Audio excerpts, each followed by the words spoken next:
여러분, 넷플릭스가 뭐죠? 매달 돈 주고 영화 보는 사이트죠? お金ですね。 뭐 그렇게 간단하게 말할 수도 있는데 중요한 건 이 영화 보는 미국 사이트가 전 세계 콘텐츠 시장에 막강한 영향력을 끼치는 회사라는 점입니다. 그들이 영화, 드라마, 다큐멘터리 시장을 넘어서 일본 애니메이션 산업에도 손을 뻗치고 있는데요. 과연 넷플릭스와 글로벌 OTT 업체의 등장은 일본 애니 산업의 새 도약의 발판이 될 것인가? 아니면 일본 생태계를 짓밟는 외래어종이 돼버릴 것인가? 오늘은 이에 대해서 이야기해보도록 하죠.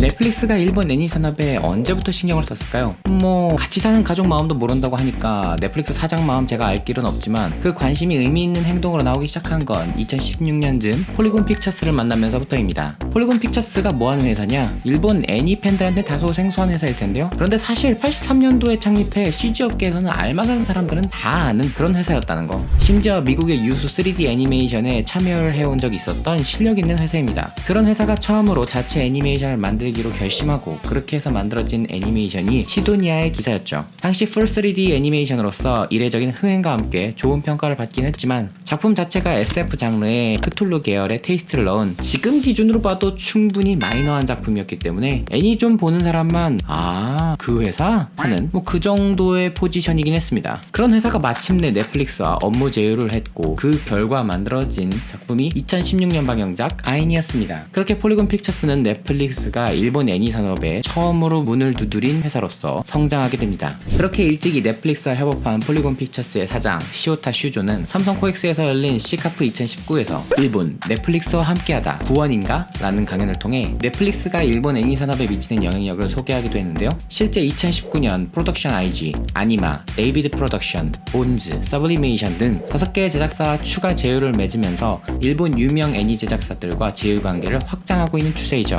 이렇게 넷플릭스는 공격적인 투자를 통해 다양한 애니 제작사에 막강한 영향력을 끼치는 회사로 성장하고 있는데요. 이러한 방식을 탑다운 방식의 전략이라고 말할 수 있겠습니다.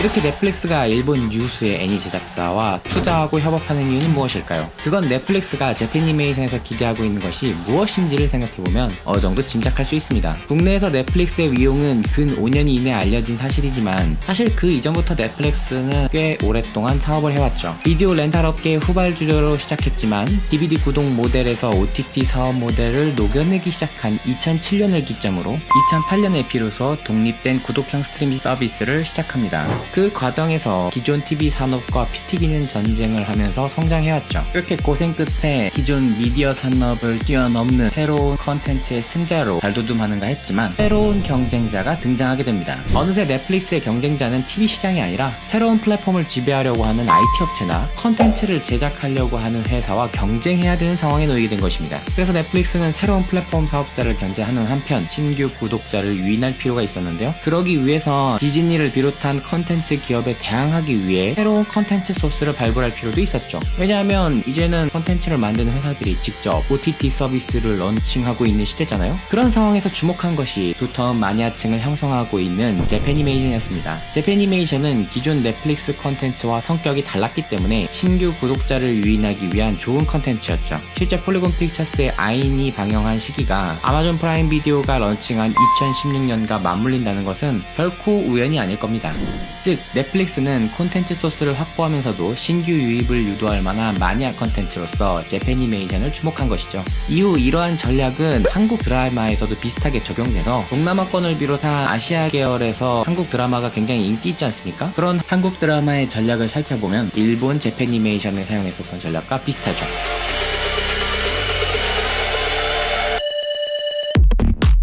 그렇다면 넷플릭스가 왜 재팬니메이션에 주목했는지는 알겠습니다. 실제 일본의 넷플릭스 구독자는 증가했고 글로벌 애니 덕후들의 넷플릭스 활용률은 놀라울 정도로 높아졌으니까요. 그렇다면 일본 애니 산업의 입장에서 넷플릭스는 과연 이득일까요? 저는 현재 애니 산업에서 넷플릭스의 등장은 도움이 되고 있다고 생각합니다. 우선 넷플릭스의 방법 자체가 기존 방법과 다르다는 점이 있습니다. 넷플릭스는 기존 화별 2억 원대로 형성되어 있었던 애니메이션 제작비에서 벗어나 파격적으로 높은 제작비를 제공합니다. 아울러 컨텐츠의 저작권을 비롯한 권리를 모두 사는 대신 제작비의 10%를 이익으로서 보장하고 있기 때문에 애니메이션 제작사 입장에서는 손해를 보지 않는 안정적인 수입원이 되죠. 그리고 무엇보다 가장 파격적인 건 애니메이션 제작에 크게 관여하지 않는다는 점입니다. 기존의 제작위원회 방식에서 보여졌었던 수많은 단점들이 이러한 넷플릭스의 방법을 통해 완전 벗어나 탈출할 수 있게 되는 거죠. 그렇기 때문에 기존 제작위원회의 한계를 극복할 수 있는 대안으로서 주목을 받았고요. 기존 시스템에서 위기에 빠졌었던 애니메이션 제작사들은 넷플릭스를 선택하는 것이 당연하고도 자연스러운 흐름이었죠. 하지만 이 방법이 무조건 좋은 건 아닙니다. 제작위원회와 반대 방법을 통해서 자신의 경쟁력을 내세웠다고 한다면 반대로 생각해봤을 땐 넷플릭스의 단점은 제작위원회의 장점이라고 할 수 있겠죠. 오직 넷플릭스 스트리밍 수입에 전적으로 의존해야 되는 사업 구조가 편성되면서 적극적인 미디어 믹스 사업을 기대하기 어려워졌습니다. 사실상 넷플릭스 주도의 애니메이션에서는 음원 제작 정도를 제외한 관계사의 협업과 투자가 현격하게 줄어들었죠. 넷플릭스 오리지널작들은 모두 마찬가지입니다. 덕후 입장에서 애니 재미있게 보면 물론 땡 해도 좋죠, 깔끔하게. 하지만 뭐 굿즈도 사고 싶고 만화도 연재하면 한번 사서 보고 싶고 관련 컨텐츠를 더 즐기고 싶은 게 덕후들의 마음이라면 넷플릭스의 작품은 그런 컨텐츠 확장성이 부족하다는 단점이 있습니다. 그렇게 되기 때문에 전반적으로 넷플릭스 이용자만 재미있게 보고 그 외부로서의 반향과 확장성을 일으키기가 어려운 한계도 있죠. 지금은 워낙 많은 분들이 넷플릭스를 쓰고 있긴 하지만 국내나 일본에서 넷플릭스 이용자가 다소 적었던 시절만 해도 넷플릭스 오리지널 컨텐츠를 보고 그들만의 리그다 라고 평가절하했던 이유도 여기에서 기인합니다. 아울러 제작사 입장에서도 작품이 흥행하는 것이 자신의 수익으로 이어지지 않는다는 점도 있습니다. 작품을 만들어서 납품하고 나면 그 이후 수입은 전적으로 넷플릭스에게만 돌아가는 구조이죠. 망하지도 않지만 대박도 있을 수 없는 구조라는 겁니다. 제작위원회가 지분 참여만 돼 있다면 애니가 대박났을 때 돌아오는 과실도 큰 게 장점이잖아요. 반대로 생각하면 넷플릭스 작품은 어차피 흥행과 수입이 연관성이 없어지니까 제작사 입장에서도 추가 수익을 기대하기가 어려운 상태인 거죠.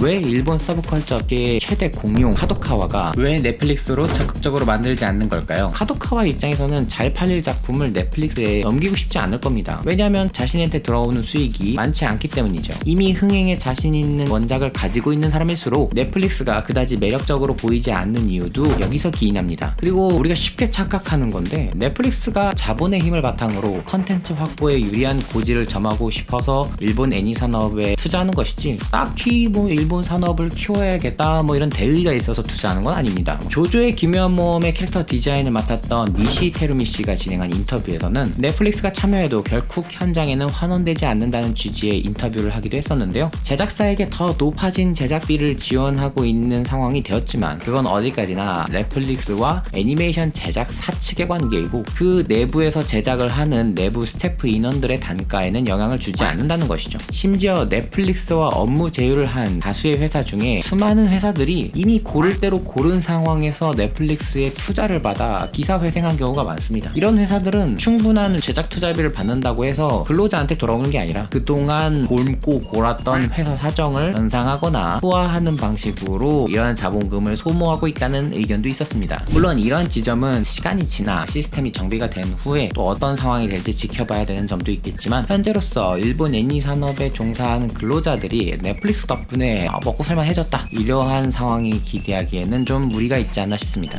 지금까지 넷플릭스가 재패니메이션 산업에 투자를 하는 탑다운 방식 이야기를 하면서 어떤 과정을 거쳐서 투자를 시작하게 됐는지도 말씀드렸고요. 아울러 그런 넷플릭스의 방식이 일본 애니 산업에 어떤 영향을 끼치고 있는지도 말해봤습니다. 제가 이전에 넷플릭스가 일본 애니 산업에 좋은 영향을 준다고 한 가장 큰 이유는 새로운 선택지를 제시했다는 점입니다. 넷플릭스가 하고 있는 방법이 절대적이란 얘기가 아니에요. 기존 제작위원회 시스템이 고착화되고 있었기 때문에 생겼던 다양한 문제점들을 새로운 선택지가 생김으로 인해서 타파할 수 있게 된 것이죠. 하지만 그렇다고 해서 넷플릭스의 방법이 마냥 좋고 훌륭한 건 당연히 아니죠. 쿄토 애니메이션이 바이올렛 에버가든을 넷플릭스와 함께 했지만 그 외에는 따로 만들고 있잖아요. 왜 그렇겠습니까? 사실 쿄애니 입장에서도 굳이 자사 출판사에서 IP 확보해서 애니메이션 만들면 돈 잘 버는데 그럴 필요가 없는 겁니다. 사업 포트폴리오의 다변화 측면에서 한 작품 정도를 넷플릭스로 서비스하고 그를 통해서 일본을 넘어선 글로벌 시장에 쿄토 애니메이션의 컨텐츠를 보여줄 수 있다는 메리트가 있는 것이지 넷플릭스에 올인한다는 게 쿄토 애니메이션 입장에선 수익성이 좋은 건 아니거든요. 그래서 요즘 일본 애니 산업에서 넷플릭스를 활용하는 방식은 일본 내수에서는 일반적인 TV 방송으로 방영을 하면서 제작위원회 시스템을 따라가지만 글로벌 스트리밍 서비스에 한해서만큼은 넷플릭스와 협업하는 중간 정도의 전략을 취합니다. 이러한 컨텐츠를 우리는 넷플릭스 독점 판권 작품이라고 하죠. 사실 넷플릭스의 강점은 넷플릭스에 업로드되기만 해도 전 세계 동시에 애니메이션을 스트리밍 서비스할 수 있다라는 점과 넷플릭스를 통해서 강력한 캐시 지원을 받을 수 있다라는 메리트가 존재하거든요. 이 부분을 취하되 일본의 내수에서 가지고 있는 강점을 제작위원회 시스템으로 이어나가는 것이 현재 일본 애니 산업에서 넷플릭스와 협업하는 방식으로 자리 잡고 있는 것이죠. 대신 일본 오타쿠 컬처에서 살짝 감성은 벗어나 있지만 반대로 북미를 비롯한 서구권 감성에 최적화된 컨텐츠들은 넷플릭스의 적극적인 푸시를 통해서 보다 많은 작품이 만들어질 겁니다. 실제 폴리곤 픽처스가 만들고 있는 작품들은 넷플릭스 오리지널에 특화되어 있는 컨텐츠들이죠. 그 외에 넷플릭스 오리지널 애니메이션들만 봐도 넷플릭스가 어떤 시장을 노리고 애니메이션에 투자하고 있는지가 충분히 감이 오고 있습니다. 이러한 흐름은 마침 2010년대 후반부터 일본 서브컬처 산업이 글로벌화를 통해 규모를 키우려는 전략과 맞물리기 시작했고요. 넷플릭스라는 새로운 자본의 유입으로 인해서 2020년대 초반까지는 일본 서브컬처 산업의 성장에 중요한 기폭제로 작용할 것이라고 봅니다. 이미 넷플릭스를 제외한 아마존 프라임 비디오와 같은 글로벌 OTT 사업자도 있고 일본 내부에서는 아베마 TV, D아니메 스토어 같은 다양한 스트리밍 서비스도 공격적으로 사업을 개진하고 있거든요. 이렇게 다양한 사업이 펼쳐지고 있는 확장의 국면에서 애니메이션 컨텐츠가 충분히 긍정적인 이득을 받을 수 있게 될 것인지가 핵심이라고 할 수 있겠네요. 자, 뭔가 어렵고 복잡한 얘기 들어놓은 것 같은데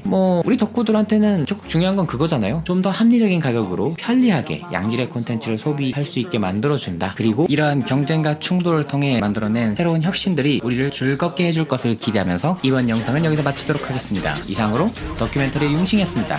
감사합니다.